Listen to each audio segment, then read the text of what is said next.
SC వర్గీకరణ GO విడుదల చేసింది తెలంగాణ ప్రభుత్వం. 56 ఎస్సీ కులాలను 3 గ్రూపులుగా విభజించింది.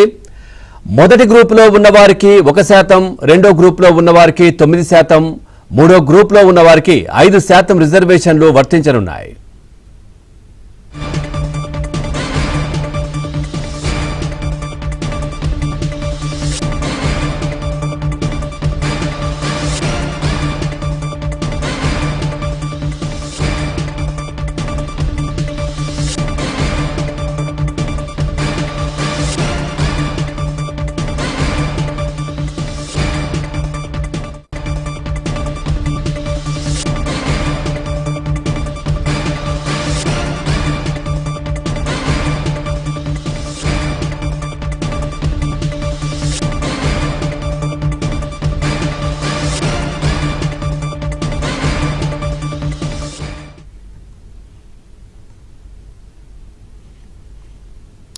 రైట్, ఎస్సీ వర్గీకరణ జీవోను 3 భాషల్లో విడుదల చేయాలన్న అంశంపై జీవో కూడా విడుదల చేసింది తెలంగాణ ప్రభుత్వం. ఓవరాల్ గా ఈ అంశానికి సంబంధించి మరింత సమాచారాన్ని మా కరెస్పాండెంట్ సిద్ధార్థ్ అందిస్తారు. సిద్ధార్థ్, పూర్తి డీటెయిల్స్ ఏంటి?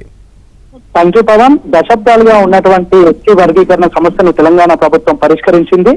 ఇప్పటికే దీనికి సంబంధించినటువంటి లీగల్ ఫార్మాలిటీస్, అసెంబ్లీకి సంబంధించినటువంటి ప్రొసీడింగ్స్ పూర్తయ్యాయి. మరి కాసేపట్లోనే దీనికి సంబంధించినటువంటి జీవోను ప్రభుత్వం విడుదల చేయనుంది. ఉదయం 11 గంటలకు కేబినెట్ సబ్ కమిటీ భేటీ కానుంది. 11 గంటలకు భేటీ అయిన తర్వాత ఈ ఎస్సీ వర్గీకరణ జీవోను ప్రభుత్వం విడుదల చేయనుంది. దీని జీవో తొలి కాపీని సీఎం రేవంత్ రెడ్డికి ఇవ్వనున్నారు. 3 గ్రూపులుగా వీటిని వర్గీకరణ చేశారు. ఇప్పటికే దాంట్లో 15% రిజర్వేషన్లు ఎస్సీలకు ఇవ్వనున్నారు. మొదటి గ్రూప్ లో ఉన్న వారికి 1%, రెండో గ్రూప్ లో ఉన్నటువంటి వారికి 9%, మూడో గ్రూప్ లో ఉన్నటువంటి వారికి 5% రిజర్వేషన్లు ఇవ్వాలని ప్రభుత్వం నిర్ణయించింది. కాసేపటి క్రితమే దీనికి సంబంధించిన ఒక కీలకమైన ఇంకొక జీవోను కూడా విడుదల చేశారు. ఎస్సీ వర్గీకరణకు సంబంధించినటువంటి జీవోను 3 భాషల్లో విడుదల చేయాలని ప్రభుత్వం నిర్ణయం తీసుకుంది. ఈ మేరకు ఉత్తర్వులు కూడా ఇచ్చారు. తెలుగు, ఉర్దూ, ఇంగ్లీష్ ఈ 3 భాషలలో ఎస్సీ వర్గీకరణకు సంబంధించినటువంటి జీవోను విడుదల చేయాలని ప్రభుత్వం ఉత్తర్వులు జారీ చేశారు. దానికి అనుగుణంగానే జీవో రెడీ కాబోతుంది. 11 గంటలకు ఈ జీవోను విడుదల చేయనుంది. Right, thank you Siddharth, thanks for the updates.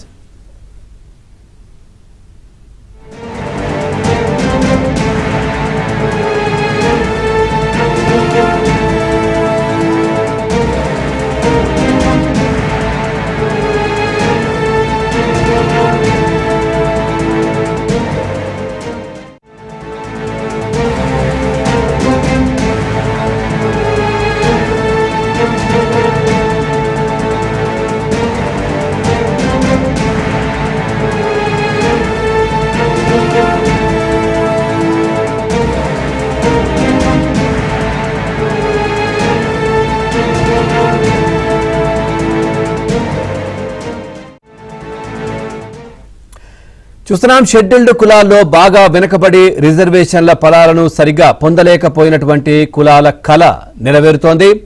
తెలంగాణలో ఎస్సీలకు ఇప్పటివరకు గంపగుత్తాగా అమలైనటువంటి 15% రిజర్వేషన్లను ఇక నుంచి వర్గీకరణ ప్రకారం అందనున్నాయి. అందులోనూ గ్రూపులు, కులాల ప్రాధాన్యతా క్రమంలో ప్రభుత్వ ఉద్యోగాల ఖాళీలను భర్తీ చేయనున్నారు. రాష్ట్ర ప్రభుత్వం అంబేద్కర్ జయంతి సందర్భంగా ఇవాళ ఎస్సీ గ్రూపులు, కులాల వారీగా అందే రిజర్వేషన్ల వివరాలతో జీవో 9ని విడుదల చేయనుంది.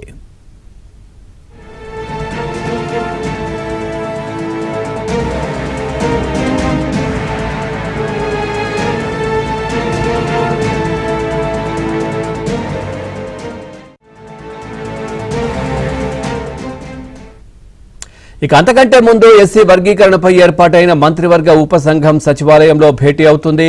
ఉత్తర్వులను విడుదల చేసిన తర్వాత మంత్రులు సీఎం రేవంత్ రెడ్డి నివాసానికి వెళ్లి ఎస్సీ రిజర్వేషన్ల అమలు జీవో తొలి కాపీని అందజేస్తారు. జీవో అమలుకి వచ్చినప్పటి నుంచి వెలువడే అన్ని ప్రభుత్వ ఉద్యోగ నియామక ప్రకటనలు, విద్యా సంస్థల ప్రవేశాలకు వర్గీకరణ వర్తిస్తుంది. సుప్రీంకోర్టు తీర్పు తర్వాత దేశంలో ఎస్సీ వర్గీకరణను పూర్తి చేసిన తొలి రాష్ట్రంగా తెలంగాణ నిలుస్తోంది.